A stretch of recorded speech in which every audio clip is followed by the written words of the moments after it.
Muito boa tarde. Oração Ação, reunindo-se novamente para mais um assunto, vocês verão, que apesar de levantado e refletido, respondido por Emmanuel, guia espiritual de Chico Xavier, há cerca de 80 anos atrás, mais de 80 anos atrás, década de 40, 1940, ainda se mostra não apenas oportuno, útil, mas essencial para os nossos dias. O espírita e a política. Pode o espírita buscar o destaque, buscar a candidatura política? Será isso abominável, desejável, prioridade? É uma reflexão interessantíssima, não é? Especialmente nesses tempos de polarizações, de certezas, de guerras, de fake news, de absurdos e atentados, de encarniçadas lutas partidárias e ideológicas por todo o mundo, fazendo com que sejamos bombardeados diariamente por notícias da política internacional, da luta das ideologias no mundo todo e das suas consequências nas guerras entre as nações, guerras militares propriamente dita, mas também nas guerras comerciais.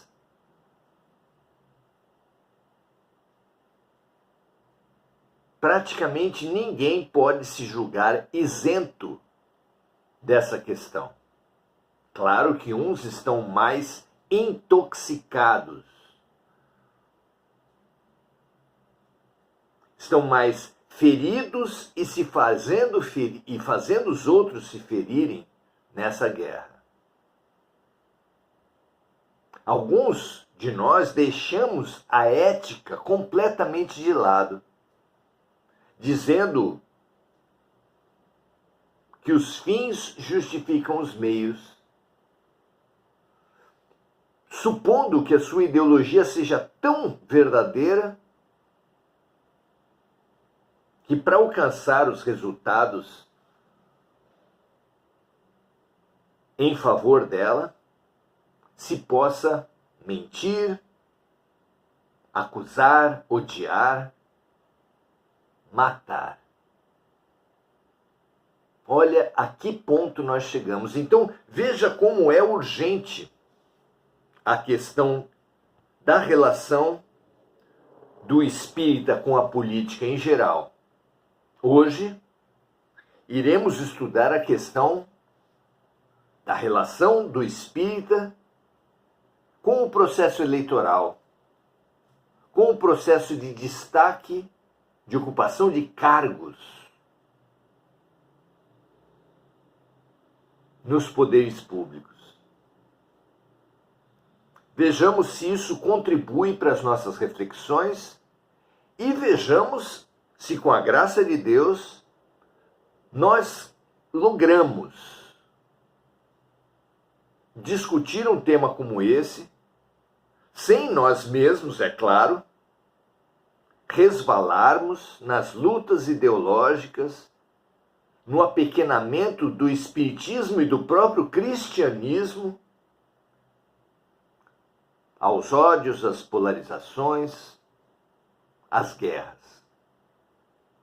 Tenhamos todos uma boa sorte. Sejamos todos abertos para sermos bem intuídos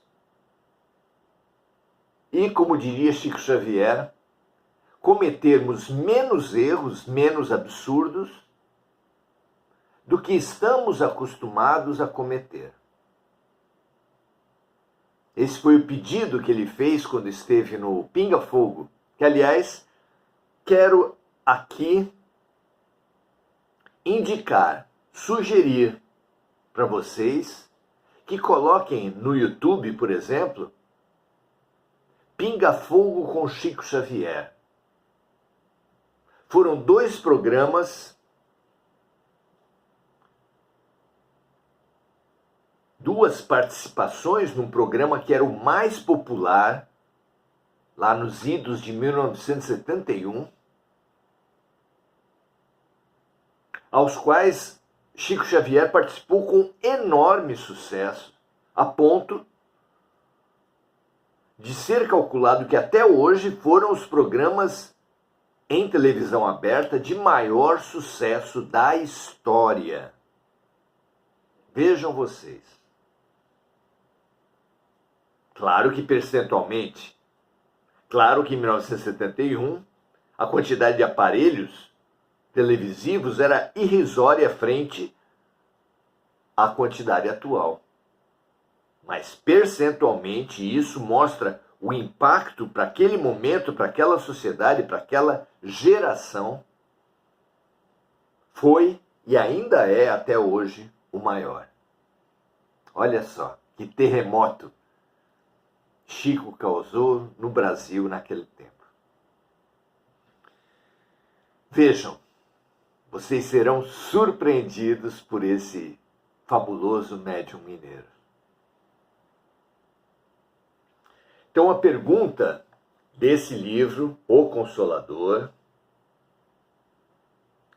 Emmanuel e Chico Xavier, a pergunta número 60, ainda dentro do campo da ciência, aqui da sociologia, é como deverá se comportar o espírita perante a política do mundo? Vejamos a resposta de Emmanuel. O sincero discípulo de Jesus está investido de uma missão mais sublime, em face da tarefa política saturada de lutas materiais. Essa é a razão por que não deve provocar uma situação de evidência para si mesmo nas administrações transitórias do mundo. Se você sabe quem foi Emmanuel, porque ele mesmo nos apresentou em vidas passadas, que Emmanuel foi um grande senador romano, Públio Lentulus, há 2000 anos atrás,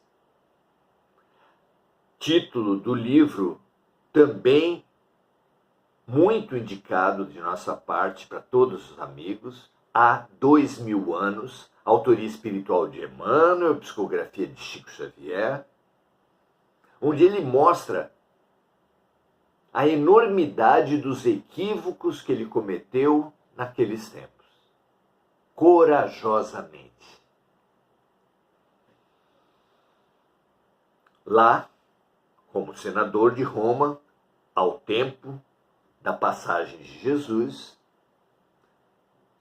Emmanuel, sob o nome de Públio Lentulus, cometeu absurdos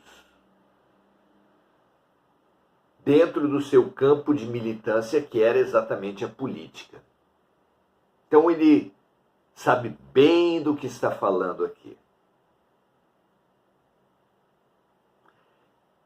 Repetindo, o espiritista, o espírita, não deve provocar uma situação de evidência para si mesmo nas administrações transitórias do mundo. Olha que interessante. Deixemos um espaço de honra aqui para o nosso mestre, para o nosso guia, Jesus. E quando convocado a tais situações pela força das circunstâncias, que fazer quando a vida, sem que nós procuremos, nos oferece essa posição de evidência nas administrações transitórias do mundo? O que fazer? Diz aqui Emmanuel, quando convocado a tais situações pela força das circunstâncias, não porque ele pleiteou, deve aceitá-las. É o pressuposto de que a vida sabe mais do que nós mesmos, de que acima da nossa vontade deve estar a vontade de Deus. E orando como Jesus ensinou, seja feita a vossa vontade assim na terra como no céu, nos chama a aceitar uma posição de destaque no mundo para a qual não tenhamos nos mobilizado, não tenhamos nos candidatado, não tenhamos buscado. Nessas situações, diz Emmanuel, que o espírita deve aceitar essas posições. Não como vantagem, não como galardão para a doutrina que professa. Não é uma posição da doutrina, como se a doutrina fosse um partido ou uma ideologia, que ele deve ocupar essas posições. Mas como provação imperiosa e árdua, onde todo êxito é sempre difícil. Difícil. Ou seja, todo o alerta do mundo para essa situação. Continua Emmanuel, o espiritista sincero deve compreender que a iluminação de uma consciência é como se fora a iluminação de um mundo, salientando-se que a tarefa do Evangelho junto das almas encarnadas na Terra é a mais importante de todas, visto constituir uma realização definitiva e real, enquanto que outras são provisórias e ilusórias. Continuando Emmanuel, diz assim, a missão da doutrina é consolar e instruir em Jesus para que todos mobilizem as suas possibilidades divinas no caminho da vida. Trocá-las por um lugar no banquete dos estados é inverter o valor dos ensinos.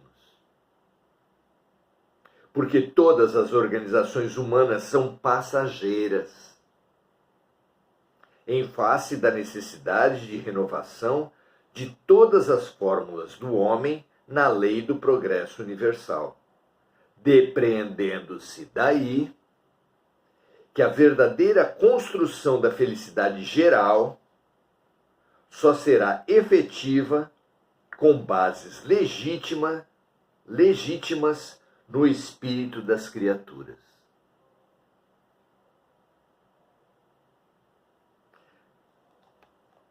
Não haverá, não existe, diz Emmanuel com outras palavras, uma melhoria geral se ela não estiver alicerçada na melhoria individual, efetiva, espiritual das pessoas.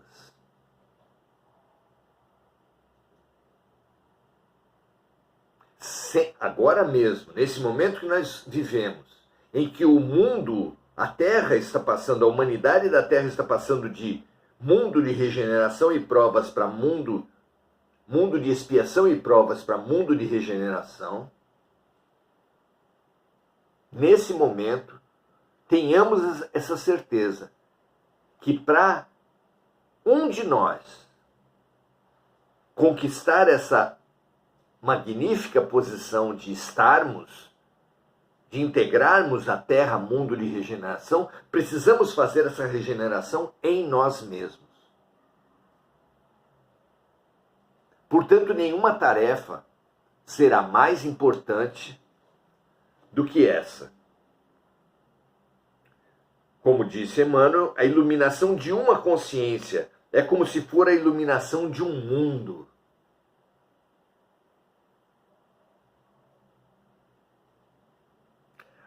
Salientando-se que a tarefa do Evangelho junto das almas encarnadas na Terra é a mais importante de todas, visto constituir uma realização definitiva e real.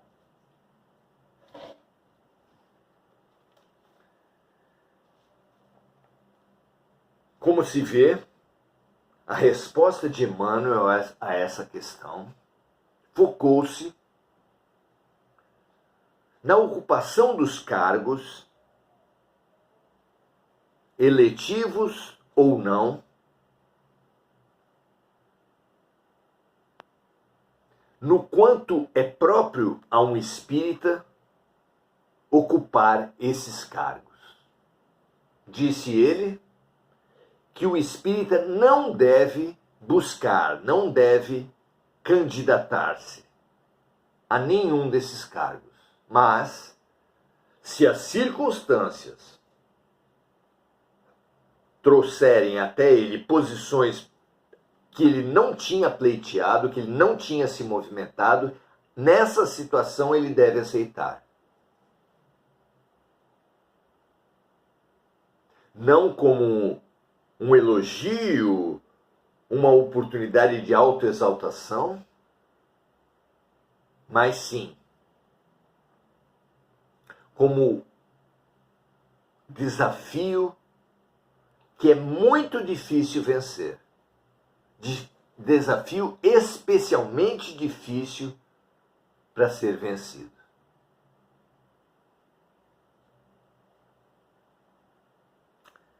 Vejam a importância dessa recomendação. E o quanto, com algumas adaptações, podemos trazer para essa política que se faz nas conversas, nas redes sociais, nos comentários de todo tipo, no compartilhamento e na produção de mensagens. Vejam a nossa responsabilidade. Emmanuel sugere claramente, ao nosso ver, nessa instrução, que cabe ao cristão em geral e ao espiritista em particular o foco na mudança interior das criaturas, na espiritualização dos seres, sem se importar com quantidades, mas com qualidades. Apenas, se iluminado, ajudará fabulosamente na iluminação do mundo.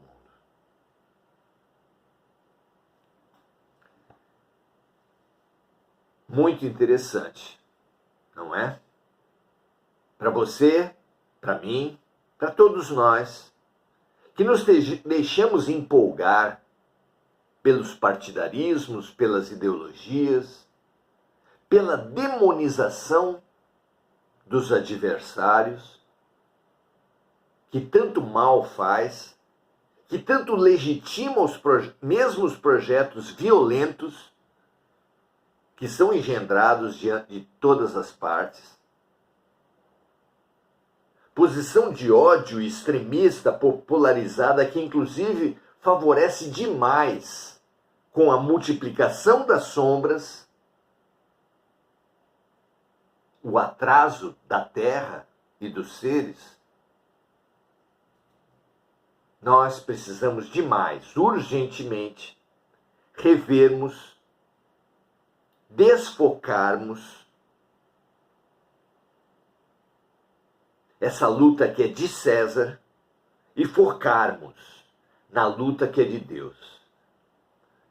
Estou fazendo referência, claro, à orientação de Jesus, que disse: dai a César o que é de César e a Deus o que é de Deus. baseado em Jesus, baseado em Emmanuel, podemos dizer, devemos dizer: o meu reino não é desse mundo. A minha luta não é a da política partidária, das ideologias, a das disputas de César, símbolo eloquente da luta pelo poder. Do poder baseado no sangue, baseado na morte, baseado na guerra. Muito pelo contrário, foquemos na causa de Deus, que é e será sempre a da transformação moral, espiritual, vibracional de todas as criaturas, vegetais, animais e humanas, quer encarnadas, quer desencarnadas. Sirvamos, aprendamos a fazer ao outro, em quaisquer dos reinos da criação, o que gostaríamos que o outro nos fizesse. E assim, movidos de compaixão, movidos de boa vontade para servir, atuemos com humildade, mas dentro das nossas possibilidades, sabendo que a transformação, o ajuda na transformação de uma criatura dessas, será ao próprio Jesus que estaremos ajudando. A transformação de uma criatura de Deus colaborará fantasticamente para a transformação de todo o universo de Deus. Muito bom.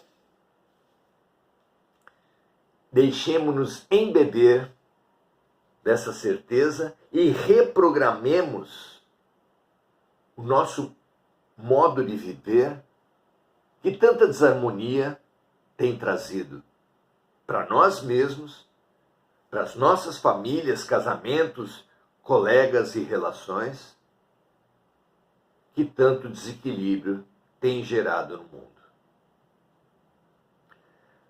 Vamos saudar agora os amigos que estão aqui conosco. Marco Aurélio Trindade dando o seu boa noite, Mônica Silva lembrando de amigos encarnados, desencarnados, das vítimas das guerras e dos desastres climáticos, dando também o seu boa noite a todos, assim como Enir Cajazeira pedindo pela saúde do seu filho, Andréa Santos, Enir Cajazeira, Rosângela Hautmann, Eliane Laure, Lúcia Galvão e Adelaide Dias dando o seu boa noite. Saudemo-nos uns aos outros, no sentido de saudar e no sentido de imputar energias, esperanças, saúde integral para todos aqueles que estão aqui conosco, como exercício para fazer isso permanentemente a todos aqueles que nos cercam.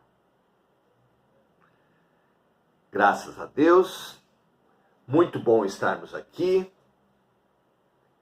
Estimulamos todos os amigos a compartilhar esse nosso momento, já que no Brasil e no mundo, uma das maiores necessidades que nós temos é de aprendermos a lidar com equilíbrio, boa vontade, esperança e limpeza de coração com esse campo delicadíssimo da política. Um grande abraço a todos. Até amanhã, onde continuaremos amanhã com o tema do racismo. Lembrando que foram os temas levados a Emmanuel e que cabem maravilhosamente para os nossos tempos. Aguardo você até amanhã, 18 horas, aqui no nosso perfil principal do Facebook. Ou em gravações no canal no YouTube com o meu mesmo nome. Até lá, um prazer estarmos juntos. Paz e luz para todos.